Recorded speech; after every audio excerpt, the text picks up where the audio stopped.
আমি কথা বলতে পারছি না। আপনারা সবাই আমার বাচ্চা হাদির জন্য দোয়া করবেন, আমাদের হত্যা বিচার করবেন। তো আর দোয়া করতো, আর এই যে মা কান্না করতো, ওই চোখের পানি আমার মুখে কখনো বুকে পড়ে আমার ঘুম ভেঙে যেত।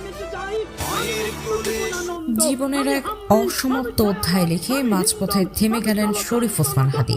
না ফেরার দেশে পাড়ি জমালেন এক দুর্দান্ত সাহসী আপোষহীন এক লড়াকু সৈনিক, যার পুরো অস্তিত্ব জুড়ে ছিল অদম্য কলিজা আর অন্যায়ের বিরুদ্ধে জ্বলে ওঠা আগুন। তিনি স্বপ্ন দেখতেন এমন এক বাংলাদেশের যেখানে শকুনের রাজত্ব থাকবে না চাঁদাবাজি, জুলুম আর অন্যায়। বাংলার মাটিতে এমন সাহসী মানুষের জন্ম শতাব্দীতে একবারই হয়। স্বামী হারানোর শোকে তার স্ত্রীর কান্না যেন থামবার নামই নিচ্ছে না। বিয়ের পরে একজন স্ত্রীর কাছে স্বামী হয়ে ওঠে পুরো পৃথিবী।